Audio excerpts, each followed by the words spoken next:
大家好，咁我係程翰林，咁我係現役香港男子成年排球隊嘅成員，亦都係甲一組人際排球隊嘅成員。咁同時間其實我自己咧都係一位醫生。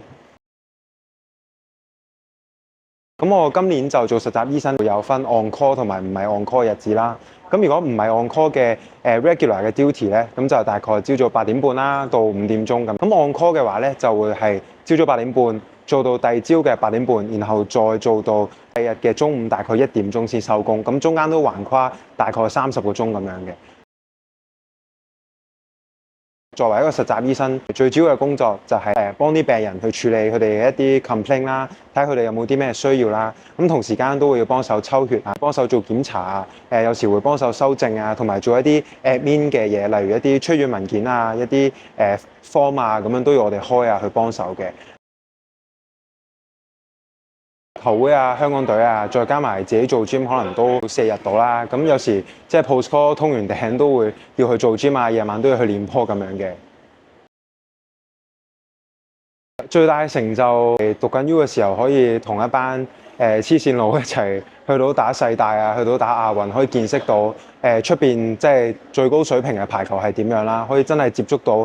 出邊可能啲對手個個2米啊，個個都係職業運動員。咁我覺得接觸到呢啲嘢對於我嚟講都已經係排球上面好大一個成就啦。你話最大挑戰嘅話，始終即係自己都啱啱初入嚟社會做嘢啦，咁其實都要啲時間去適應。除咗係一位醫生之外，仲要兼顧到自己運動員嘅身份啦，休息加埋練波，同埋 keep 住自己身體狀態。比賽嘅對手都仲係好 fit 嘅大專生咁樣，所以其實呢啲都會俾到壓力自己嘅。可能以前擺到好多時間打波，咁依家就唔可以將個重心繼續擺喺打波，要將個重心擺多啲喺工作。同埋做醫生，即係始終佢個schedule 都會有啲唔穩定啦，有時都要 post call，咁可能真係嗰下通完頂，跟住夜晚要練波，咁呢啲真係要靠意志力同埋即係隊友嘅鼓勵先可以繼續堅持到打波。記得上年好似大概11、2月排總杯嘅時候咧，有一場波係星期六晏晝2點打，嗰陣時咧就前一晚要 on call 啦，咁我就由前一日朝早可能9點鐘大概翻工，翻到去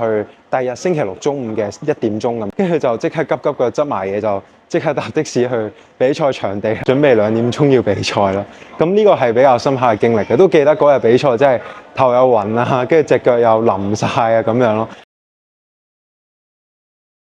咁其實政府都有俾一啲資助俾運動員嘅，即係可能每個月練足某一個時數，咁就會俾一筆資助。咁其實筆資助嗰個款項咧，都真係不足夠嘅。我都知其實我有好多唔同嘅隊友啦，佢哋都係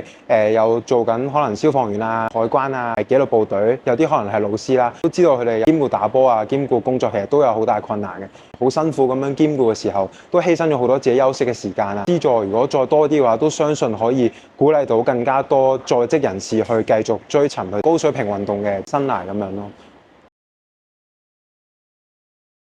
在職嘅運動員，咁政府可能資助上要調整下個金額，去加大下嗰個 incentive，等佢哋去繼續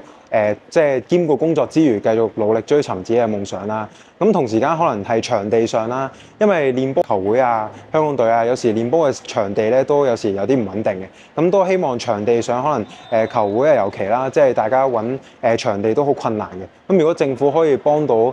球會去揾到一啲固定嘅場地，多啲練波嘅時數，都希望可以令到成個香港嗰個排球水平都提高嘅。都希望有多啲排球比賽啦，因為其實排球呢個運動喺呢個香港嘅風氣其實都越嚟越盛行嘅。即係可能有啲電視劇啊，可能多個宣傳啊，咁其實大眾都對排球有多個興趣嘅，咁都希望迎住呢一個熱流去搞多啲排球比賽，等多啲人可以普及化咁樣去參加排球比賽咯。